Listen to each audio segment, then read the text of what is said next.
Hello students, welcome back to education BEd tutorial. तो आज के इस वीडियो में हम DElEd second year third paper शिक्षा में समावेशी एवं जेंडर मुद्दे के कुछ महत्वपूर्ण प्रश्न उत्तर देखेंगे और ये हमारे वीडियो का पार्ट 2 है। अभी तक आपने पार्ट 1 नहीं देखा है तो उस वीडियो को भी आप ज़रूर देखिए। तो चलिए स्टार्ट करते हैं आज का वीडियो। आज का हमारा फर्स्ट क्वेश्चन है, अधिगम कठिनाई क्या है या अधिगम कठिनाई से आप क्या समझते हैं। आंसर देख लेते हैं। तो अधिगम कठिनाई ऐसी स्थिति है जिसमें बच्चा सामान्य बुद्धि होने के बावजूद पढ़ने, लिखने, बोलने, सुनने या गणना करने में कठिनाई अनुभव करता है। यह समस्या मस्तिष्क की सूचना ग्रहण करने और संसाधित करने की प्रक्रिया से जुड़ी होती है। डिसलेक्सिया, डिस्कैल्कुलिया और डिस्ग्राफिया इसके प्रमुख प्रकार है। इसे ही अधिगम कठिनाई कहते हैं। बढ़ते हैं नेक्स्ट क्वेश्चन की ओर। क्वेश्चन नंबर 2, छिपा पाठ्यक्रम क्या है? Hidden curriculum. आंसर देख लेते हैं। तो छिपा पाठ्यक्रम एक ऐसा पाठ्यक्रम है जिसमें विद्यालयों में बच्चों को औपचारिक पाठ्यक्रम के अतिरिक्त जो मूल्य, व्यवहार, आदतें और सामाजिक मान्यता अप्रत्यक्ष रूप से सीखने को मिलती है, इन्हें ही या इसे ही छिपा पाठ्यक्रम कहा जाता है। उदाहरण के लिए शिक्षक का व्यवहार, विद्यालय का वातावरण और अनुशासन संबंधित नियम बच्चों के व्यक्तित्व पर प्रभाव डालते हैं। इसे ही छिपा पाठ्यक्रम कहते हैं।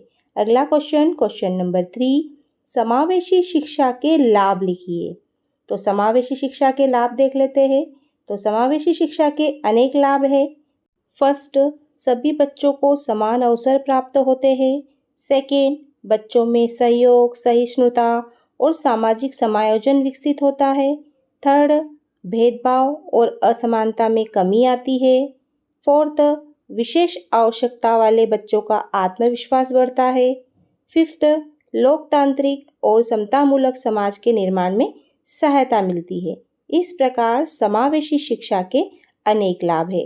बढ़ते हैं नेक्स्ट क्वेश्चन की ओर। क्वेश्चन नंबर 4, विविधता से क्या तात्पर्य है? आंसर देख लेते हैं।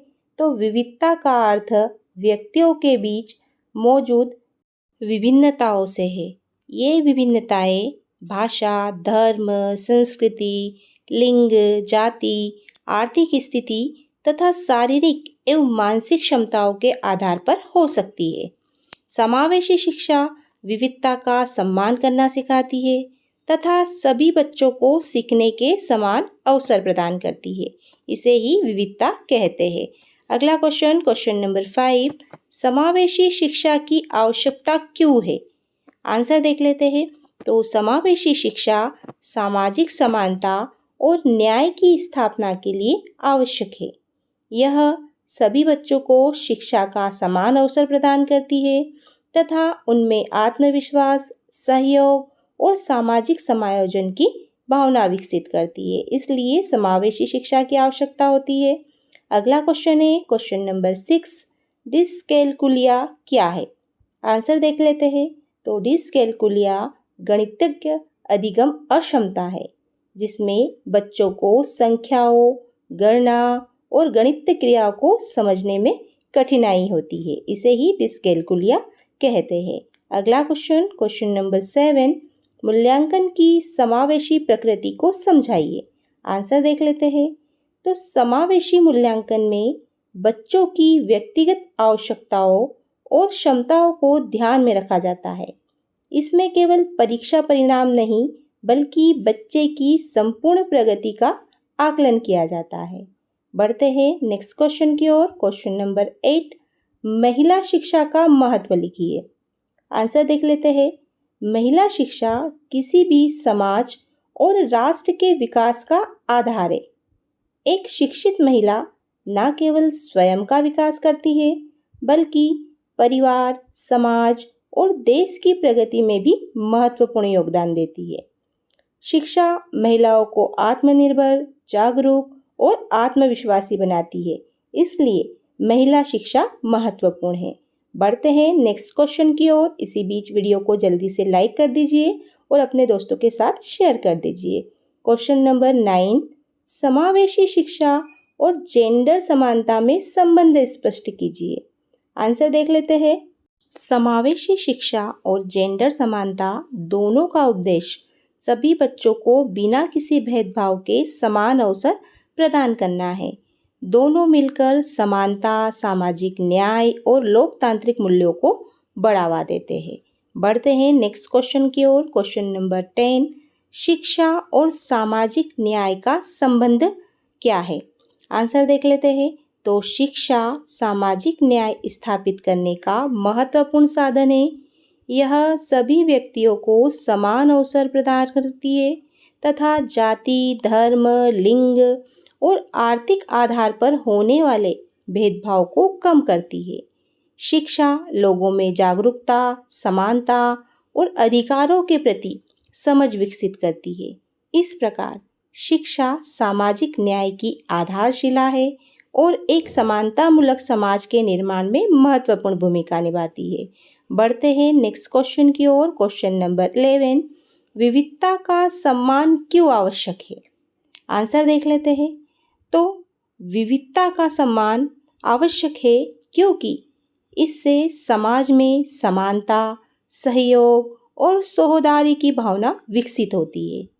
यह प्रत्येक व्यक्ति की संस्कृति, भाषा, धर्म और विचारों का सम्मान करना सिखाता है। विविधता का सम्मान करने से भेदभाव कम होता है तथा समावेशी और लोकतांत्रिक समाज का निर्माण होता है। इसलिए विविधता का सम्मान आवश्यक है। अगला क्वेश्चन, क्वेश्चन नंबर 12, समावेशी शिक्षा में अभिभावकों की भूमिका लिखिए। आंसर देख लेते हैं।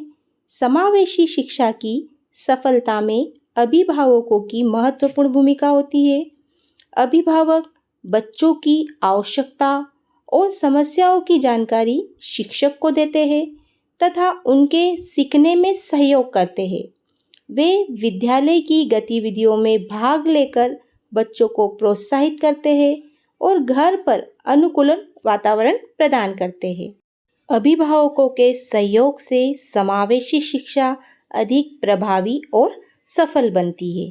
बढ़ते हैं नेक्स्ट क्वेश्चन की ओर। आपको हमारे वीडियोस कैसे लगते हैं ज़रूर बताइए। हमारा अगला क्वेश्चन है क्वेश्चन नंबर 13, डिस्ग्राफिया क्या है? आंसर देख लेते हैं। तो डिस्ग्राफिया एक अधिगम अक्षमता है जिसमें बच्चों को लिखने, अक्षरों को सही रूप में बनाने तथा विचारों को लिखित रूप में व्यक्त करने में कठिनाई होती है। इसे ही डिस्ग्राफिया कहते हैं। अगला क्वेश्चन है क्वेश्चन नंबर 14, सामाजिक बहिष्करण क्या है? आंसर देख लेते हैं। सामाजिक बहिष्करण वह स्थिति या प्रक्रिया है जिसमें किसी व्यक्ति या समूह को समाज के सामाजिक, आर्थिक, शैक्षिक तथा राजनीतिक अवसरों से वंचित कर दिया जाता है। इसके कारण वे समाज की मुख्य धारा से अलग हो जाते हैं और विकास के समान अवसर प्राप्त नहीं कर पाते हैं।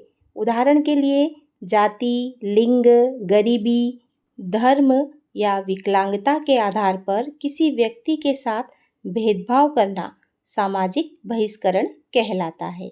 आगे आप MCQ का वीडियो बहुत जल्दी देखने वाले हो। आपने अभी तक चैनल को सब्सक्राइब नहीं किया है तो चैनल को सब्सक्राइब जरूर कर लीजिए। हमारा अगला क्वेश्चन क्वेश्चन नंबर 15, मातृसत्ता क्या है? आंसर देख लेते हैं। तो मातृसत्ता एक ऐसी सामाजिक व्यवस्था है जिसमें परिवार और समाज में महिलाओं, विशेषकर माता को प्रमुख स्थान और अधिकार प्राप्त होते हैं। इस व्यवस्था में परिवार के महत्वपूर्ण निर्णय महिलाओं द्वारा लिए जाते हैं तथा वंश, संपत्ति और सामाजिक पहचान का निर्धारण माता के आधार पर होता है। इसे ही मातृसत्ता कहते हैं। मातृसत्ता में महिलाओं की प्रमुख भूमिका होती है और जबकि पितृसत्ता में पुरुषों का प्रभुत्व होता है। आई होप आपको वीडियो अच्छा लगा होगा। वीडियो थोड़ा सा भी अच्छा लगा है तो वीडियो को लाइक ज़रूर कीजिए और अपने दोस्तों के साथ शेयर ज़रूर कीजिए। मिलते हैं एक नए वीडियो के साथ, तब तक के लिए बाय बाय।